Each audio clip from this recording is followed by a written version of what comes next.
પુષ્ટિ માર્ગમાં દાન માન ગોચારણ અને રાસ નિત્ય લીલા છે, પણ તેમાં શરદનો રાસ તે મહારાસ છે. અને આપણા શ્રી વલ્લભ અને શ્રી વિઠ્ઠલ પણ સતત રાસલીલાનું ચિંતન કરી રહ્યા છે.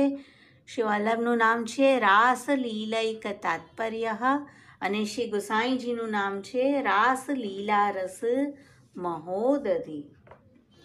યુગલ સ્વરૂપ સર્વ વ્રજભક્તો સહિત કુંજમાં બિરાજે છે. કુંજનો પાર નથી, પણ તેમાં મુખ્ય 4 કુંજ છે: શ્રી યમુનાજીની પ્રેમ કુંજ, શ્રી કુમારિકાની સિદ્ધ કુંજ, શ્રી ચંદ્રાવલીજીની લક્ષ્મી કુંજ અને શ્રી સ્વામિનીજીની તુલસી કુંજ.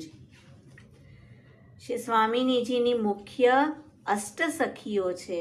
તો શરદના મહારાસમાં 4 મુખ્ય સ્વામિનીજી અને સ્વામિનીજીની જે અષ્ટસખી છે, લીલા પરિકર છે, તેનું સૂક્ષ્મ ભાવનું આપણે અવલોકન કરીએ.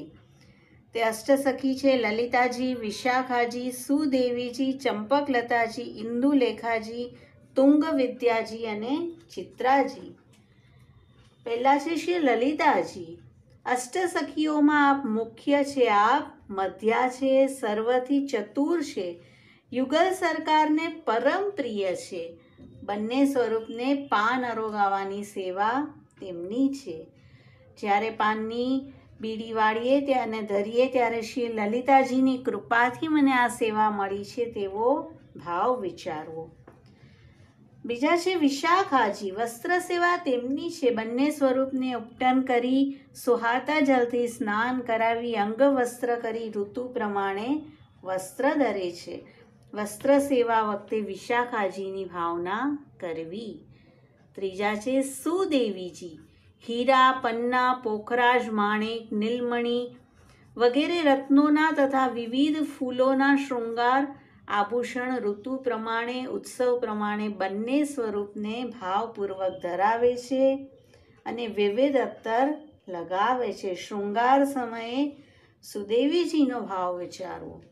ચોથા ચંપકલતાજી.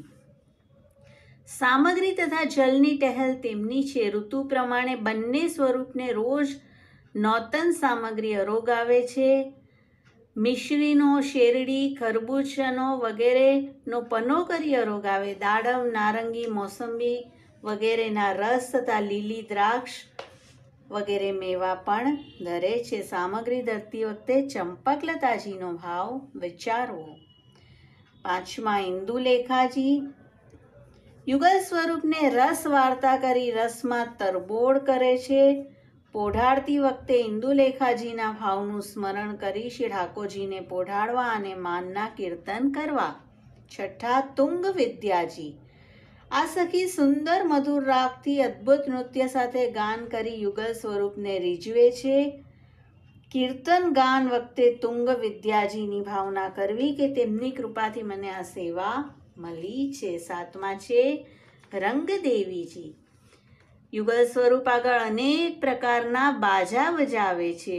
બંને સ્વરૂપને અતિ આનંદ આપે છે, તેથી પ્રિય છે. વાજિંત્ર બજાવતી વખતે રંગદેવીજીની ભાવના કરવી.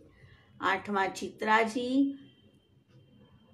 કુંજ નિકુંજ રચના કરવાનું કાર્ય તેમનું છે. હીરા, માણેક, પન્ના, નીલમણી, પોખરાજ વગેરે રત્નોની કુંજ, સોના ચાંદી વગેરે ધાતુઓની કુંજ, ગુલાબ, મોગરો, જુઈ, કેવડો, કમલ વગેરે ફૂલની કુંજની રચના આપ કરે છે. અત્યંત સુંદર કુંજ રચે છે. યુગલ સ્વરૂપને બહુ જ પ્રિય છે. શ્રી ઠાકોરજી આપણા ઘરમાં જે સ્થળે બિરાજતા હોય તે સ્થળને કુંજ માની ચિત્રાજીની ભાવના કરવી અને તેમની કૃપાથી શ્રી ઠાકોરજી આનંદપૂર્વક બિરાજે છે તેવી ભાવના કરવી.